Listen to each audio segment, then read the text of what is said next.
Hello विद्यार्थियों। आज हम सामाजिक स्त्रीकरण के स्वरूप या प्रकार का अध्ययन करेंगे। सामाजिक स्त्रीकरण समाज के अंदर हम देखें तो निम्न रूपों में देखने को मिल सकता है: जाति व्यवस्था, वर्ग व्यवस्था, दास प्रथा और जागीरें।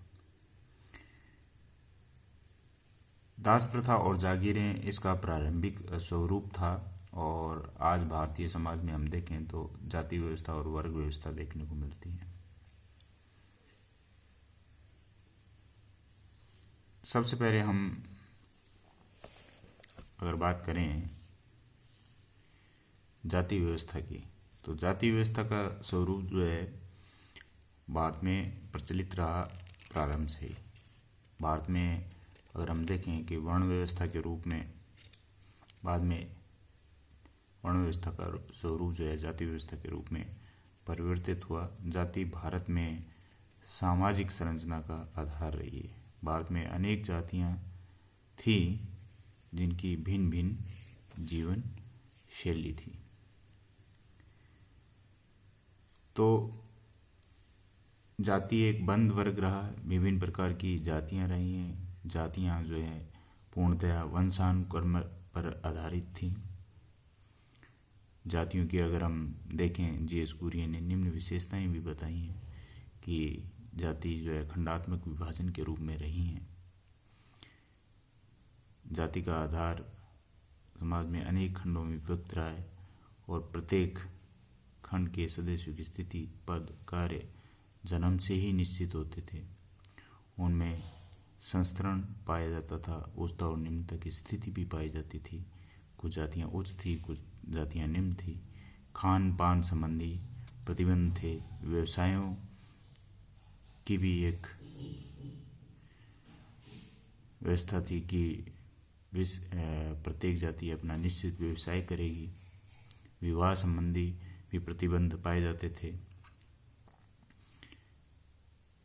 कि प्रत्येक जाति अपने ही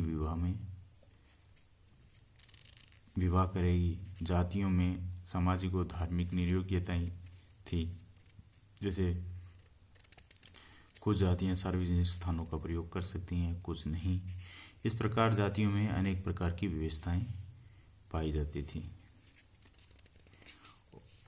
और ये विशेषताएं ही जो है उच्चता और निम्नता के आधार पर बटी हुई थी।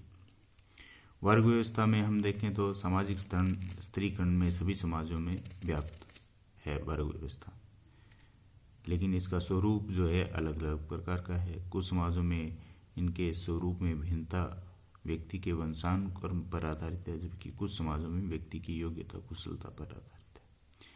पहली अवस्था में किसी प्रकार का परिवर्तन संभव नहीं है, यानी जो वंशानुक्रम पर वर्ग व्यवस्था आधारित है उसमें किसी प्रकार का परिवर्तन नहीं हो सकता। दूसरी अवस्था में परिवर्तन हो सकता है, यानी योग्यता कुशलता के आधार पर अगर वर्ग व्यवस्था है तो कोई भी व्यक्ति अपनी योग्यता के आधार पर अपनी स्थिति परिवर्तित कर सकता है।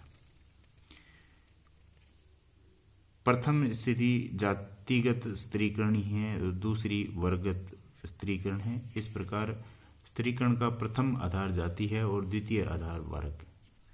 विश्व के अनेक समाजों में वर्ग स्त्रीकरण का मुख्य आधार है। वर्गों की महत्ता सामाजिक स्त्रीकरण के आधार के रूप में आज भी सार्वभौमिक है। यानी अगर हम देखें कि समाज में बहुत सारे वर्ग हैं, अगर मार्क्स के आधार पर देखें कि वर्ग व्यवस्था दो भागों में बटी हुई है: शोषक और पूंजीपति और श्रमिक। और मार्क्स ने आगे मध्यम वर्ग को भी लिया, जिसमें सभी प्रकार के कुशल, अर्धकुशल और अकुशल व्यक्ति जो कामगार होते हैं वो शामिल होते हैं। और इस प्रकार नौकरशाही भी ली जा सकती है, जिसमें आपने हिरार्की देखी होगी, उच्चता और निम्नता के स्तर देखे होंगे कि उच्च अधिकारी से फिर निम्न अधिकारी से फिर छोटा अधिकारी और कर्मचारी वर्ग आ सकते हैं। इस प्रकार सामाजिक वर्ग की जो है उच्चता और निम्नता की समाज में स्त्रीकरण देखने को मिलता है। तीसरा है दास प्रथा। दास प्रथा आदिम काल से ही समाज में थी। जब समाज प्रारंभ हुआ तो दास प्रथा पाई जाती थी। सामाजिक स्त्रीकरण का जो है आदिम रूप दास प्रथा है। यह मानव इतिहास में एक महत्वपूर्ण स्त्रीकरण का प्रकार रहा है। एक व्यक्ति के द्वारा दूसरे व्यक्ति को गुलाम बनाकर रखना दासता कहलाता है। हाउस के अनुसार दास वह व्यक्ति है जिसे कानून और परंपरा दोनों दूसरे की संपत्ति मानते हैं। वैधानिक दृष्टि में नैतिक तथा प्रजातीय लक्षणों के आधार पर दासों को स्वामियों की निजी संपत्ति के रूप में मान्यता दी गई है। 18वीं और 19वीं शताब्दी में संयुक्त राज्य अमेरिका के दक्षिण भागों में अधिक संख्या में दास लोग रखे जाने की प्रथा थी। निबोर ने भी लिखा कि दास प्रथा जो है औद्योगिक व्यवस्था की तरह है। इस प्रथा में मालिकों को दासों की एक आर्थिक इकाई के रूप में कार्य करवाने को प्रोत्साहन मिला था। भारत में बंधुआ मजदूर को परिष्कृत रूप में दास प्रथा कहा जा सकता है। फिर आता है जागीरें। जागीर प्रथा भी कुछ समाजों में पाई जाती रही है। जागीर प्रथा एक प्रकार सामंतवादी प्रथा भी कह सकते हैं। यूरोप में मध्य युग में जागीर प्रथा कानून द्वारा मान्यता प्राप्त थी। यूरोप में समाजों में 3 वर्ग थे: पादरी, सरदार और साधारण जनता। इनमें उच्चता और निम्नता के क्रम या संस्तरण होता था। इन तीनों वर्गों के सदस्यों एक विशिष्ट जीवन शैली रहती थी। पादरियों का समाज में प्रथम स्थान था और क्योंकि राज्य चर्च के अधीन होते थे। जॉनसन ने जागीरों की निम्न 2 आधारों पर वर्गीकृत किया है। पहला, यह तीनों पद क्रम में सोपान में स्तरित नहीं थे। पादरी नियमानुसार प्रथम वर्ग में थे, परंतु उन्हें कोई उपाधि प्राप्त नहीं थी, इसलिए पादरी व्यवसाय के आधार पर सरदारों और राजवंशियों से नीचे थे।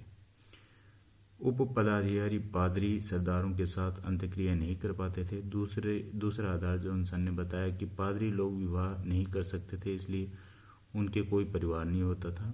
इसलिए सामाजिक स्त्रीकरण में अविवाहित परिवार रहित पादरियों की स्थिति स्पष्ट नहीं होती थी। समाजशास्त्रीय दृष्टिकोण से स्त्रीकरण की इकाई परिवार माना जाता था। वोटामोर ने भी जागीर व्यवस्था के लिए 3 विशेषताओं को स्पष्ट उल्लेख किया है। प्रत्येक जागीर की एक परिभाषित परिस्थिति होती थी। जागीरों में स्पष्ट श्रम विभाजन होता था और जागीरें राजनीतिक समूह होती थी। जागीर प्रथा में इन विशेषताओं के आधार पर जागीरों की श्रेणियों को विभाजित किया जाता था।